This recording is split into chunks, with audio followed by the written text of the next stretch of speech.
नमस्कार दोस्तों, इस वीडियो में हम लोग फिजिक्स के जो कक्षा 10 का है उसका मोस्ट इंपॉर्टेंट क्वेश्चन देखेंगे जिनका चांस एग्जाम में आने का बहुत ज़्यादा है। तो चलिए शुरू करते हैं। हम लोग देखते हैं। सबसे पहला क्वेश्चन है कि समतल दर्पण की फोकस दूरी कितनी होती है। तो आप लोग जानते हैं समतल दर्पण क्या होता है। ये कांच का एक समतल प्लेट होता है जिसके एक तरफ कलई की हुई होती है। कलई का मतलब होता है जो पॉलिश की हुई होती है, और दूसरा तल को क्या कहते हैं, तो इसको परावर्तक तल कहते हैं। परावर्तक तल। आप सब जानते हैं कि समतल दर्पण की फोकस दूरी अनंत होती है। 25 सेंटीमीटर क्या होती है, तो स्पष्ट दृष्टि की न्यूनतम दूरी, स्पष्ट दृष्टि की यानी आंख के नज़दीक कितना नज़दीक रखा जाए तो कोई चीज़ फुल एचडी पूरी तरह से स्पष्ट दिखेगा, तो वो 25 सेंटीमीटर है। यानी स्पष्ट दृष्टि की न्यूनतम दूरी, कम से कम दूरी, वो क्या है, 25 सेंटीमीटर। और अनंत समतल दर्पण की फोकस दूरी तो अनंत है ही। स्पष्ट दृष्टि का दूर बिंदु यानी मानव नेत्र का दूर बिंदु भी अनंत होता है। दूर बिंदु यानी आदमी कहाँ तक देख सकता है, तो आप आसमान में तारे भी देख लेते हैं। यानी मानव नेत्र का दूर बिंदु भी अनंत होता है और समतल दर्पण की फोकस दूरी भी अनंत होती है। यानी दोनों का हमारा सही ऑप्शन भी यही है। और शून्य तो होगा नहीं। आवर्धन देख लेते हैं। अब समतल दर्पण के बारे में बात करते हैं हम लोग, तो समतल दर्पण के बारे में कुछ बातें समझते हैं। इसका आवर्धन देखते हैं हम लोग क्या होता है। देखिए, समतल दर्पण का जो आवर्धन होता है वो हमेशा +1 होता है। अगर इसके प्रतिबिंब की बात करें तो समतल दर्पण जो हम लोग घरों में सामान्य दर्पण यूज करते हैं अपना चेहरा देखने के लिए, वही समतल दर्पण है। तो इसमें प्रतिबिंब जो बनता है वो कैसा होता है, तो वो आभासी और हमेशा सीधा होता है। देखिए, आभासी प्रतिबिंब हमेशा सीधा रहेगा, वास्तविक प्रतिबिंब हमेशा उल्टा होता है। तो आभासी सीधा होता है और जितना बड़ा वस्तु रहेगा उतना बड़ा ही प्रतिबिंब बनेगा, वस्तु के बराबर प्रतिबिंब बनेगा। तो ध्यान में रखना है कि समतल दर्पण से प्रतिबिंब कैसे बनता है, आभासी सीधा वस्तु के बराबर। आवर्धन कितना होता है, +1। समतल दर्पण की फोकस दूरी कितनी होती है, अनंत होती है। स्पष्ट दृष्टि की न्यूनतम दूरी 25 सेंटीमीटर और मानव नेत्र का दूर बिंदु जो होता है वो होता है अनंत पर। अगली बात हम लोग समझ लेते हैं इसमें कि आप लोग एक चीज़ पढ़े होंगे, प्रकीर्णन या वर्ण विक्षेपण। हम लोग समझ लेते हैं वर्ण विक्षेपण किसे कहते हैं। विक्षेपण, वर्ण विक्षेपण एक टॉपिक है इसमें बहुत अच्छा सा। वर्ण विक्षेपण क्या होता है, सूर्य के प्रकाश के 7 रंगों का अलग अलग होना वर्ण विक्षेपण कहलाता है। यानी 7 रंग अलग अलग हो जाएं, उसी को हम लोग क्या कहते हैं, वर्ण विक्षेपण कहते हैं, जिसको VIB व्योर से हम लोग दर्शाते हैं। V से वायलेट, I से इंडिगो, B से ब्लू, G से ग्रीन, R से रेड। अब जानते हैं कि जो रेड रंग होता है, जो लाल प्रकाश होता है, लाल प्रकाश, इसका तरंग धैर्य बहुत ज़्यादा होता है। तरंग धैर्य बहुत ज़्यादा होता है, इसलिए इसका विचलन सबसे कम होता है। इसका विचलन सबसे कम होता है, इसको कोई विचलित नहीं कर पाता जल्दी, विचलन सबसे कम होगा। और जो वायलेट होता है, जो बैगनी रंग का प्रकाश होता है, इसका तरंग धैर्य ये बहुत कम होता है, इसलिए विचलन इसका सबसे ज़्यादा होता है। अब अगर हम लोग प्रिज्म से सफ़ेद रंग का प्रकाश गुजारें तो सबसे ज़्यादा, देखिए इसको जाना चाहिए इस रास्ते पर, लेकिन सबसे ज़्यादा विचलित कौन होगा, तो जिसका सबसे ज़्यादा विचलन किसका होगा, विचलन सबसे ज़्यादा किसका होगा, बैगनी रंग का। यानी सबसे नीचे बैगनी रंग होगा और सबसे ऊपर होगा लाल रंग।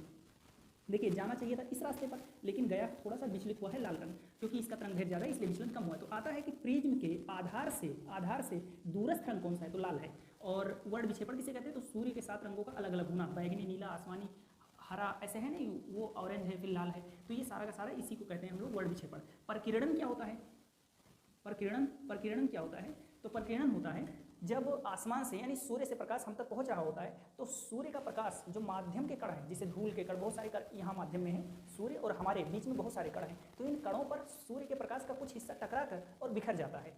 इस घटना को प्रकीर्णन कहते हैं। और जिसका विचलन सबसे ज़्यादा होगा, उसी का प्रकीर्णन सबसे ज़्यादा होगा। यानी बैगनी रंग का प्रकीर्णन सबसे ज़्यादा होता है क्योंकि इसका तरंग दैर्घ्य सबसे कम होता है। लाल रंग का प्रकीर्णन सबसे कम होता है, लाल रंग हम तक ज़्यादा पहुंच जाता है क्योंकि इसका तरंग दैर्घ्य सबसे ज़्यादा होता है और इसका विचलन सबसे कम होता है, इसलिए उसका प्रकीर्णन सबसे कम होता है। लाल रंग की चीज़ें बहुत दूर तक दिखाई देती हैं। लेजर लाइट जो लाल रंग का होता है बहुत दूर तक दिखाई देता है, क्यों, क्योंकि उसका प्रकीर्णन होता ही नहीं, उसे प्रकाश ये माध्यम के कण रोकते ही नहीं, इसलिए बहुत दूर तक चला जाता है। प्रकाश की चाल कितनी होती है, तो आप सब इसका आंसर जानते हैं। प्रकाश की चाल कितनी होती है, या तो आप कहें 3 लाख किलोमीटर पर सेकंड। देखिए, 3 के बाद 5 जीरो लगाए, इतना किलोमीटर पर सेकंड, या फिर 3 लाख को हम लोग ऐसे भी लिख सकते हैं, 3 × 10⁵ किलोमीटर प्रति सेकंड, या फिर 3 × 10⁸ मीटर प्रति सेकंड, या फिर इसी को कहिए 3 × 10⁻10 सेंटीमीटर पर सेकंड। तो आपके ऑप्शन में जो भी रहेगा देख लेना। देखिए, किलोमीटर रहेगा तो 5 लिखना है, मीटर रहे तो 8 लिखना है, और सेंटीमीटर रहे तो 10 लिखना है। अब प्रकाश कैसी तरंग है ये भी पूछता है, तो आप सब जानते हैं ये अनुप्रस्थ तरंग है, ये विद्युत चुंबकीय होता है, वैद्युत चुंबकीय। तीसरा चीज है कि ये सबसे तेज निर्वात में चलता है, सबसे तेज निर्वात में चलता है। अगर आपको किसी दर्पण की वक्रता त्रिज्या दिया है, वक्रता त्रिज्या मानी स्मॉल r, स्मॉल आर का मान दिया है मान लीजिए 10 सेंटीमीटर और कह रहा है कि आप फोकस दूरी बताइए। तो आप सब जानते हैं कि एफ बराबर होता है आर बटा 2, यानी कि अगर आर का मान दिया है, वक्रता त्रिज्या मान लीजिए 10 दिया है तो बटा 2 कर दीजिए, आपको फोकस पता चल जाएगा। और अगर आपसे कह दे कि एक दर्पण है जिसकी फोकस दूरी 10 सेंटीमीटर है, आप वक्रता त्रिज्या बताइए, तो वक्रता त्रिज्या फिर भी इसी फार्मूले पर फिर से रखिए। तो देखिए एफ का मान दिया है, एफ का मान दिया है, एफ बराबर क्या होता है आर बटा 2, तो एफ का मान दिया है 10 बराबर आर बटा 2, तो 2 को इधर भेजेंगे, बटे में ही इधर आएगा गुणे में, तो 10 दूना 20 सेंटीमीटर हो जाएगा, यानी आर का मान आ गया 20 सेंटीमीटर। तो क्या करना है आपको, अगर वक्रता त्रिज्या दिया है तो वक्रता त्रिज्या का आधा होता है फोकस और फोकस का दुगना होता है वक्रता त्रिज्या। अब फार्मूला याद रखना है। लेंसों की बात की जाए, लेंस की बात करें हम लोग लेंस की, तो आप सब जानते हैं लेंस क्या होता है, जिसके आर पार हम देख सके। कई साल क्वेश्चन आया है कि लेंस किस चीज का नहीं बन सकता, तो ऑप्शन में रहता है मिट्टी का लेंस नहीं बनता। अब लेंस की क्षमता की बात करें तो P बराबर होता है 1/f। P का मतलब होता है क्षमता, यानी किसकी क्षमता, लेंस की क्षमता, पावर। और एफ क्या है, एफ है फोकस दूरी, जो कि वक्रता त्रिज्या का आधा होता है। वक्रता त्रिज्या का आधा करेंगे बटे 2 करेंगे तब फोकस निकलेगा, और P बराबर क्या होता है 1/f। तो अब देखिए अगर आपसे पूछा जाए लेंस की क्षमता का मात्रक क्या है, मात्रक, तो इसको प्रति मीटर कहते हैं, प्रति मीटर। या तो लेंस की क्षमता आप प्रति मीटर बताइए या फिर डायोप्टर बताइए, तो दोनों में से कुछ भी बता सकते हैं। और देखिए P बराबर 1/f होगा, लेकिन f का मान जब मीटर में दिया रहेगा तब। और अगर f का मान अगर f का मान सेंटीमीटर में है, 1/f का मान f का मान सेंटीमीटर में अगर है तो 1 बटा नहीं करेंगे 100 बटा कर देंगे। यानी कि अगर मीटर में है तो 1/f, अगर सेंटीमीटर में है तो 100/f। ये लेंस की क्षमता होती है। और लेंस की क्षमता का मात्रक क्या होता है, प्रति मीटर कहिए या फिर डायोप्टर कहिए। डायोप्टर को d से दर्शाते हैं। जिसे कह दे कि एक लेंस है जिसकी फोकस दूरी 50 सेंटीमीटर है, तो उसका पावर बताओ कितना होगा। तो आप सिंपल सा देखिए, अगर P बराबर क्या करना है, अब देखिए f का मान किस में दिया है, सेंटीमीटर में दिया है, सेंटीमीटर में दिया है तो इसलिए 100/f कीजिए, और f का मान दिया है 50, तो मैंने 100 बटा क्यों लिखा, क्योंकि सेंटीमीटर में मान था, यानी 100 से काट दिए 2 आ गया। अब देखिए क्षमता अगर प्लस में है, अगर प्लस में है तो वो उत्तल होगा, समझ लीजिए उत्तल लेंस है। और अगर क्षमता निगेटिव में है, माइनस में है, तो समझ जाइए वो अवतल लेंस होगा। तो ये बात ध्यान में रखना है, अगर क्षमता किसी लेंस का प्लस में है तो उत्तल लेंस, माइनस में है तो अवतल लेंस। और आप सब उत्तल और अवतल लेंस के बारे में एक बात और जान लीजिए, अगर अवतल लेंस है, अवतल लेंस लगता है निकट दृष्टि दोष में, निकट दृष्टि दोष में। यानी अगर कोई आदमी है जो नजदीक वाला देख लेता है, दूर वाला नहीं देख पाता, तो जो देख लेता है ना वह दृष्टि दोष है। जिसे निकट वाला देख ले जाता है तो निकट दृष्टि दोष, अगर दूर वाला दिखाई दे तो दूर दृष्टि दोष, जो दिखाई दे वही दृष्टि दोष है। अब देखिए निकट दृष्टि, जैसे मुझे निकट दृष्टि दोष है, निकट दृष्टि दोष में अवतल लेंस लगता है, और उत्तल लेंस कब लगता है, जब दूर दृष्टि दोष हो। अगर कोई मनुष्य है जिसे दूर दृष्टि दोष है, यानी दूर वाला चीज नहीं देख पाता, सॉरी दूर वाला चीज देख लेता है तो उसे दूर दृष्टि दोष है, निकट वाला नहीं देख पाता है। कुछ लोग मोबाइल ऐसे दूर करके तब देखते हैं तो वो दूर दृष्टि दोष से पीड़ित हैं, उत्तल लेंस वाला चश्मा लगेगा उन्हें। उत्तल लेंस से बना प्रतिबिंब कैसा होता है, कैसा होता है उत्तल लेंस से बना प्रतिबिंब, तो आप तीनों दर्पण का देख लीजिए। देखिए अगर आपको प्रतिबिंब चाहिए कि आभासी बने, आभासी बने और हमेशा वस्तु के बराबर बने, वस्तु के बराबर, हमेशा आभासी ही बने और हमेशा वस्तु के बराबर ही बने, आप लेंगे समतल दर्पण। समतल दर्पण, दर्पण की बात कर रहे हैं मैं। और अगर आप चाहते हैं कि आभासी बने, हमेशा आभासी बने और हमेशा वस्तु से छोटा बने, वस्तु से छोटा, यानी हमेशा आभासी बने, हमेशा वस्तु से छोटा ही बने, तो इसमें लेंगे आप लोग उत्तल लेंस। यानी उत्तल लेंस से हमेशा आभासी बनेगा, हमेशा वस्तु से छोटा बनेगा। और आप सब जानते हैं आभासी वाला हमेशा सीधा ही होता है। देखिए वास्तविक प्रतिबिंब बनाने वाला केवल एक दर्पण है और वो है अवतल दर्पण। और अवतल दर्पण के फोकस से दूर रखेंगे तो वास्तविक प्रतिबिंब बनेगा, वास्तविक। और कैसा बनेगा, तो फोकस से दूर रखेंगे तो वास्तविक बनेगा। अब अगर आप लोग C पर रख दिए वक्रता केंद्र पर तो वस्तु के बराबर बन जाएगा, वस्तु के बराबर। अगर C से पीछे, C से दूर रख दिए, C से दूर रख दिए तो क्या होगा, वस्तु से छोटा बनेगा, वस्तु से छोटा बनेगा। और अगर C और F के बीच में रखे, C F के बीच रखे तो वस्तु से बड़ा बनेगा, वस्तु से बड़ा बनेगा। यहाँ पर क्या बनेगा, छोटा, यहाँ पर बराबर। और अगर F और P के बीच में रखे, F P के बीच रखे तो F P के बीच रखने पर क्या होगा, ये आभासी बनेगा और वस्तु से बड़ा बनेगा, वस्तु से बड़ा। तो अगर आपको आभासी चाहिए तो समतल भी ले सकते हैं, उत्तल भी ले सकते हैं, अवतल भी ले सकते हैं। लेकिन आभासी चाहिए वस्तु के बराबर समतल लीजिए, वस्तु से छोटा चाहिए तो उत्तल लीजिए, और अगर वस्तु से बड़ा चाहिए आभासी में तो आप लेंगे क्या लेंगे, अवतल लेंगे, अवतल। और आपको वास्तविक अगर चाहिए तो चाहे वस्तु के बराबर चाहिए, छोटा चाहिए, बड़ा, कुछ भी चाहिए, आप हमेशा अवतल ही लेंगे, क्योंकि आप वास्तविक प्रतिबिंब केवल अवतल से ही बनता है, समतल या उत्तल से नहीं बनता। अगला क्वेश्चन है आवेश का मात्रक क्या है। तो सब लोग जानते हैं आवेश का मात्रक होता है कूलाम।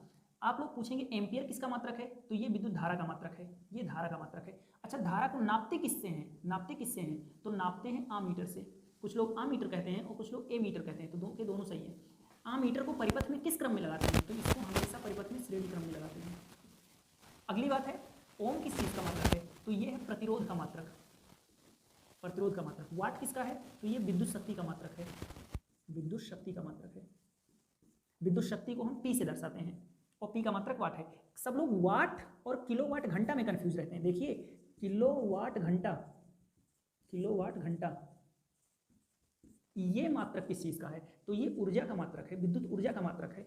कि 1 किलोवाट घंटा में क्या होता है, तो 3.6 × 10⁶ जूल होता है। और जूल किसका मात्रक है, तो ऊर्जा का मात्रक जूल होता है। तो 1 किलोवाट घंटा बराबर होता है 3.6 × 10⁻6 जूल। तो जब 1 किलोवाट घंटा कहे तो आप समझ जाइए कि ये ऊर्जा का मात्रक है, और केवल वाट कहे तो ये विद्युत शक्ति का मात्रक है, और 1 किलोवाट घंटा में इतना सारा जूल होता है। आप ऐसे 1 एचपी माने होता है हॉर्स पावर, अश्वशक्ति जिसे कहते हैं, अश्वशक्ति। तो अश्वशक्ति क्या होता है, 746 वाट। 746 वाट मिलने पर 1 हॉर्स पावर बनता है। ऐसे ही आपसे पूछ लीजिए बोल्ट किस चीज का मात्रक है, बोल्ट, तो ये विभवांतर का मात्रक है, विभवांतर का मात्रक है। विभवांतर को नापते किससे हैं, तो इसको बोल्ट मीटर से नापते हैं। और बोल्ट मीटर को परिपथ में किस क्रम में लगाते हैं, तो इसको समांतर क्रम या फिर पार्श्व क्रम में लगाते हैं, समांतर क्रम में लगाते हैं। आपसे पूछा जाए कि प्रतिरोधकता का मात्रक क्या होता है, प्रतिरोधकता का मात्रक, या जिसको हम विशिष्ट प्रतिरोध भी कहते हैं, विशिष्ट प्रतिरोध भी कहते हैं, तो इसका मात्रक होता है ओम मीटर, ओम मीटर। तो ओम मीटर होता है प्रतिरोधकता का मात्रक। अगर आपसे पूछा जाए कि चुंबकीय क्षेत्र की तीव्रता का मात्रक क्या होता है, चुंबकीय क्षेत्र की तीव्रता जिसको आप कैपिटल बी से दर्शाते हैं, तो इसका मात्रक टेस्ला भी है, न्यूटन प्रति एम्पियर मीटर भी है, गॉस भी है। हाँ, ये 3 हो गए चुंबकीय क्षेत्र की तीव्रता का मात्रक। इसके बाद में चुंबकीय फ्लक्स का मात्रक, चुंबकीय फ्लक्स का मात्रक जिसको फाइस दर्शाते हैं, इसका मात्रक होता है वेबर। हाँ, वेबर प्रति मीटर स्क्वायर, ये भी होता है चुंबकीय क्षेत्र की तीव्रता का मात्रक। और चुंबकीय फ्लक्स का मात्रक क्या होता है, तो इसका मात्रक होता है वेबर। ये सारे मात्रक मैंने आप सबको बता दिए, लेकिन कभी कभी क्या होगा कि ऐसे पूछ लेगा एग्जाम में कि आवेश का मात्रक बताइए क्या है, और आवेश का मात्रक कूलाम ऑप्शन में रहेगा ही नहीं। तो ऐसी स्थिति में, या पूछ लिया कि विद्युत धारा का मात्रक बताइए और एम्पियर ऑप्शन में है ही नहीं, तो ऐसी स्थिति में क्या करेंगे, तो जिस चीज का मात्रक पूछे उसका सूत्र आप सोचिए। जैसे आवेश का मात्रक क्या है पूछा, तो आवेश का आप सूत्र सोचिए। तो क्यू बराबर क्या होता है, I × T। अब देखिए क्यू का मात्रक क्या होता है, कूलाम, बराबर की जब बराबर लगाइए, I का मात्रक, I माने विद्युत धारा का मात्रक क्या होता है, एम्पियर। बीच में क्या है, गुणा। टी का मात्रक क्या होता है, टी माने समय, समय का मात्रक सेकंड। तो कूलाम बराबर है एम्पियर सेकंड के। तो मान लीजिए पूछ लिया कि आवेश का मात्रक क्या है, और कूलाम कहीं लिखा ही नहीं है, तो आप जान लीजिए कि कूलाम के बराबर एम्पियर सेकंड भी है, इसलिए कूलाम की जगह पर एम्पियर सेकंड यहाँ पर लिखा रहेगा, वही ऑप्शन हमारा सही हो जाएगा। हो सकता है दे रहे कि विद्युत धारा का मात्रक क्या है और एम्पियर कहीं लिखा ही नहीं है, तो आप सोचिए विद्युत धारा का कोई सूत्र सोचिए, जिस चीज़ का मात्रक पूछे उसका सूत्र सोचिए। सूत्र क्या है, I बराबर क्या होता है, Q/T। अब सोचिए I का मात्रक क्या है, एम्पियर, और एम्पियर किसके बराबर होगा, Q का मात्रक क्या है, कूलाम बटा T का मात्रक क्या है, सेकंड। यानी एम्पियर बराबर है कूलाम बटा सेकंड के। तो पूछ लिया कि विद्युत धारा का मात्रक क्या है, तो एम्पियर नहीं लिखा है, तो देखिए कहीं पर लिखा होगा कूलाम बटा सेकंड, कूलाम बटा सेकंड पर मार दीजिए। ऐसे V का मात्रक क्या है, तो V बराबर W/Q होता है, तो जूल प्रति कूलाम, ऊपर हो गया W माने कार्य, कार्य का मात्रक जूल, जूल प्रति कूलाम। तो V का मात्रक हो गया वोल्ट।